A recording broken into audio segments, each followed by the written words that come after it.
रहीम। सुन सको तो सुनो मैं खुश आमदीद। ए सितारा ए शब ज़िंदगी, इस नावल की आज आखिरी किस्त के साथ आपकी खिदमत में हाजिर हैं। उम्मीद है नावल आपको पसंद आया होगा।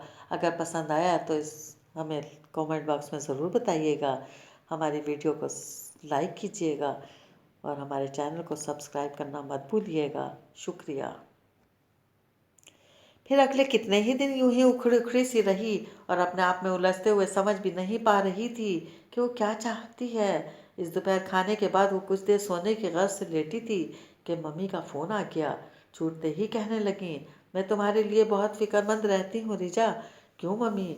बेटा वो कोई रहने की जगह है, फिर घर में कोई मुलाजिम भी नहीं, सारा काम तुम्हारे सर पर है। आतिफ अली को अगर नौकरानी चाहिए थी तो अपने ही जैसों में शादी करता। तुम पर ये जुल्म क्यों कर रहा है? मम्मी सख्त माला थी। ओफो, मुझ पर कोई जुल्म नहीं हो रहा। वो मुजरीद झुंझला गई। तुम ख्वाह इसकी तरफदारी मत करो, अब मैं खुद इससे बात करूँगी। तुम कोई लावारिस नहीं हो जो वो जैसा चाहे तुम्हारे साथ सलूक रवा रखे। तुम्हें अगर अच्छी ज़िंदगी नहीं दे सकता तो बस मम्मी आगे कुछ मत कहिएगा। इसने फ़ौरन टोका तो मम्मी गुस्से से बोली, तुम पागल हो गई हो। गरीबों से हमदर्दी करने का कोई फ़ायदा नहीं होता, उल्टा गले पड़ जाते हैं। वो जिसे तुमने अपना अपार्टमेंट दिया था वो अभी तक वहीं जमा हुआ है। तुम्हारे डैडी रोज़ पूछते हैं आखिर क्या इरादा है इसका। पता नहीं, मेरी बहुत दिनों से इससे बात नहीं हुई। मैं अभी पूछती हूँ इससे। इसने बात ख़त्म करने की गर्ज से कहा, पूछना क्या है, बस नोटिस दे दो कि फ़ौरन खाली कर दे। जी यही कहूँगी। इसने कहा तो मम्मी ने मज़ीद ताकीद करके फ़ोन बंद कर दिया। तब इसे अचानक ख्याल आया कि शायद फराज ने इस सिलसिले में इसे फ़ोन किया था कि डैडी ने इसे अपार्टमेंट खाली करने को कहा होगा। जब ही कह रहा था कि इसकी मदद चाहिए। कुछ देर सोचने के बाद इसने फराज को फ़ोन कर डाला। कहाँ से बात कर रही हो? फराज ने इसकी आवाज़ सुनते ही पूछा था। अपने घर से। कौन से घर? क्या डिफेंस शिफ्ट हो गई हो? नहीं, फ़िलहाल वहाँ जाने का कोई प्रोग्राम नहीं है। बहरहाल तुम बताओ, इस रोज़ तुम क्या कह रहे थे? तुम्हें क्या बात करनी है मुझसे? दरअसल बात जानना चाहती थी इस रोज़। हाँ, मैं ये कह रहा था कि तुम तो गायब ही हो गई, कभी ऑफिस ही आ जाया करो। असल बात कहो फराज, इसने टोक दिया। असल बात यह है कि मुझे एक बार फिर तुम्हारी मदद की ज़रूरत है, फराज ने कहा। तो इसने फ़ौरन पूछा, किस सिलसिले में? मेरी शादी करा दो, फराज तरंग में बोला और वो छल पड़ी। क्या पागल हो गए हो? पागल ही तो हो गया हूँ तुम्हारी नंद को देखकर। क्या भला सा नाम है इसका? बिया। इधर वो जज्बाती लहजे में बोला था। फराज वो चीख पड़ी, फिर एकदम घबरा भी गई कि कहीं अम्मा या बिया ना सुन लें। आवाज़ दबा कर बोली, तुम्हें शर्म आनी चाहिए, ये तुम्हारी बीवी की कज़न भी है। कज़न है, सगी बहन तो नहीं, वो ढिठाई से बोला। बकवास बंद करो और ख़बरदार जो ऐसा सोचा भी। वो दांत पीस कर बोली, मैं तो सोच सकता हूँ, तुम सोच लो। इसके धमकी आमेज़ लहजे पर वो एकदम आपे से बाहर हो गई। क्या क्या सोच लूँ? तुम मुझे धमकी दे रहे हो? ब्लैकमेल करना चाहते हो मुझे? अपनी औकात देख रहे हो तुम? वो गुस्से में जो मुंह में आया कहती गई। फिर फ़ोन पटक कर भी गुस्सा कम नहीं हुआ। दिल चाह रहा था कहीं से वो सामने आ जाए तो इसका मुंह नोच ले। किस कदर घटियापन का मुजाहरा किया था इसने। वो तिल मिलाई हुई कमरे में इधर से उधर चक्कर लगा रही थी कि आतिफ अली की आवाज़ पर उछल पड़ी। अस्सलाम वालेकुम। आतिफ अली ने कमरे में दाखिल होते ही सलाम किया था। फिर इसका तिल मिलाया हुआ सुस्त चेहरा देख कर पूछने लगा, खैरियत? क्या हुआ? वो एकदम होठ भीज कर इसकी तरफ से रुख भी मोड़ गई और ख़ुद पर काबू पाने की कोशिश करते हुए अचानक एहसास हुआ कि वो किस बुरी तरह फंस गई है। रिजा, आतिफ अली ने अक़ब से इसे कंधों से थाम कर अपनी तरफ मोड़ा तो उसके सीने में मुंह छुपा कर रो पड़ी। अरे अरे, ये क्या बेवकूफ़ी है? वो टोकते हुए पूछने लगा, अम्मा ने कुछ कहा है या बिया से झगड़ा हुआ है? जी नहीं, वो इसे धकेल कर पीछे हट गई। फिर क्यों रो रही हो? मुझे आप पर गुस्सा आ रहा है। सुबह के गए रात में आते हैं, कोई एहसास ही नहीं कि मैं कितनी बोर हो जाती हूँ। मैं एकदम बात बनाने में कामयाब हो गई। कितनी? बस आप बात नहीं करेंगे मुझसे। वो दूर जा बैठी तो इस वक्त आतिफ अली को एहसास हुआ कि वो वाकई इसके साथ ज्यादती कर रहा है कि इससे पहले कि वो सचमुच रूठ जाए इसे मना लेना चाहिए। कम ऑन रिचा, पता है मैं इस वक्त क्या सोच कर आया था कि कि तुम्हें लॉन्ग ड्राइव पर ले जाऊंगा और चाइनीज़। चलो जल्दी से चेंज कर लो, मुझे नहीं जाना। वो नरूठे लहजे में बोली।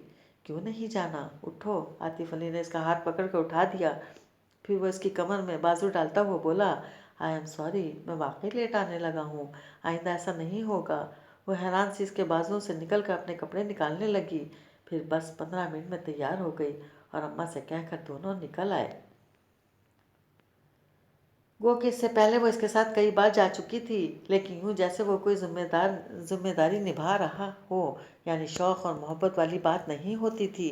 जबकि इस वक्त इसके हर अंदाज से बारफुदगी झलक रही थी, जिसे महसूस करते हुए कुछ देर पहले की सारी खफगी भूल कर इसे देखने लगी, जो कह रहा था, तुमने मुझे हैरान कर दिया है रिजा।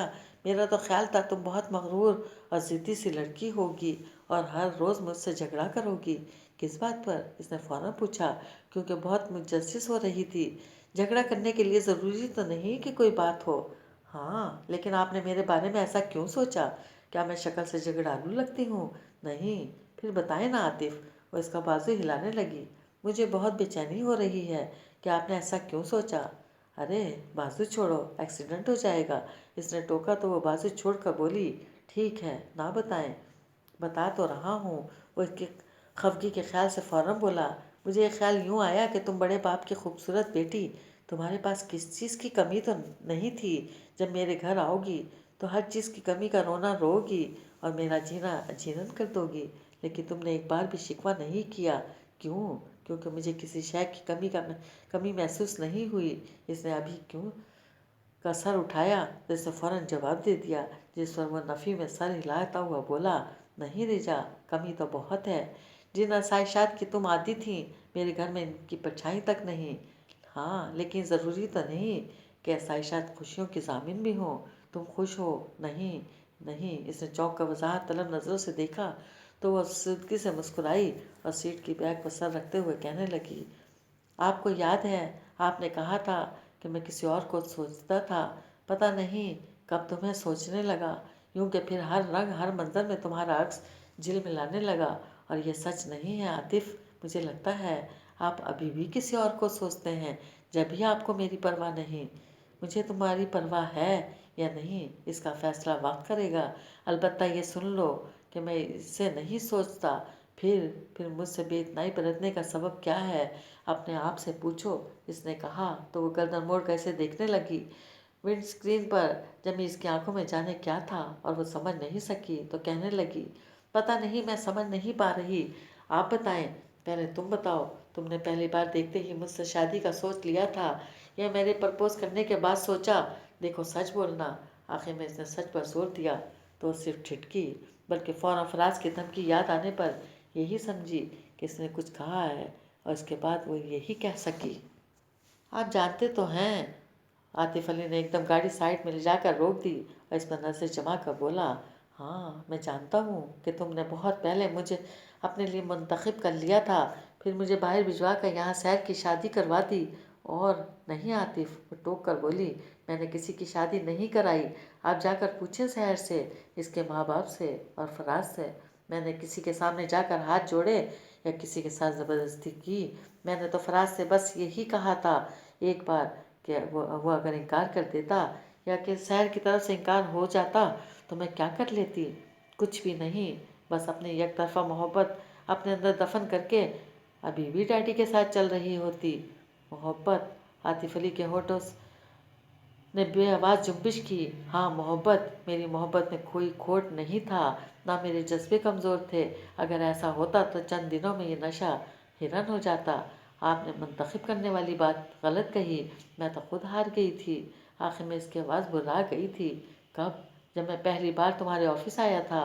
वो इसकी आंखों में नमी देखकर बेचैन हो गया था, लेकिन इस पर जाहिर नहीं होने दिया। इससे भी पहले, इसने कहा तो वो सोचता हुआ बोला, इससे पहले हमारी मुलाकात कहाँ हुई थी?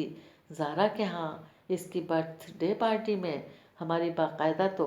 एक मिनट, वो टोक कर पूछने लगा, ये ज़ारा कौन है? मैं किसी ज़ारा को नहीं जानता। आप जानते हैं या नहीं? इसने बहरहाल पहली बार आपको वहीं देखा था। फिर इसे मैं अपने जज्बे की जोर आवरी कहूँ या कि कुछ और, कि 2 रोज़ बाद ही आप खुद चल कर मेरे पास आ गए اور میں آپ کو بھی کسی بات پر مجبور نہیں کیا تھا۔ میری طرف سے ایک چھوٹی سی آفر تھی جاب کی، اور انتخاب کا اختیار آپ کے پاس تھا۔ وہ اندر سے خائف ہونے کے باوجود بہت حاضر دماغی سے کام لے رہی تھی۔ اگر آپ چاہتے تو میری آفر ریجیکٹ کر سکتے تھے۔ ہاں، لیکن اس سے میری قسمت تو نہیں بدل سکتی تھی۔ اور وہ جو انداز اندر ہی اندر قائل ہو گیا تھا، سچ ہی تو کہہ رہی تھی وہ۔ دھیرے سے اس کی تھوڑی چھو کر کہنے لگا، میں ہمیشہ سے قسمت پر یقین رکھتا ہوں۔ انسان خواہ کچھ بھی سوچ لے، کتنی تدبیریں کر لے، آخری فیصلہ قسمت کرتی ہے، اور قسمت کا فیصلہ کبھی غلط نہیں ہوتا۔ آسمان پر لکھا جاتا ہے، ازل سے تمہارا میرا ساتھ تھا۔ پھر یہ کیسے ممکن تھا کہ میں تمہاری آفر ریجیکٹ کر دیتا، اور اگر کر بھی دیتا تو اگلے کسی موڑ پر قسمت پھر تمہارے پاس لے کر آتی، ہے نا؟ شاید اس نے ذرا سی پلکیں اٹھا کر دوبارہ جھکا لیں۔ شاید نہیں، یقیناً۔ اور اس بات کا بھی یقین کر لو کہ میں نے پوری ایمانداری سے تمہیں اپنایا ہے۔ میرے دل اور میری ہر سوچ پر تم اور صرف تم قابض ہو۔ یہ خیال دل سے نکال دو کہ میں کسی اور کو سوچتا ہوں۔ سن رہی ہو نا؟ اس نے آہستہ سے اس کا ہاتھ ہلایا تو اس بات میں سر ہلاتے ہوئے اس کے ہونٹوں پر بڑی خوبصورت مسکراہٹ کھلنے لگی تھی، کیونکہ دل ہر خدشے، ہر خوف سے یک لخت آزاد ہو گیا تھا۔ اب وہ فراز کی دھمکیوں کا بھی منہ توڑ جواب دے سکتی تھی۔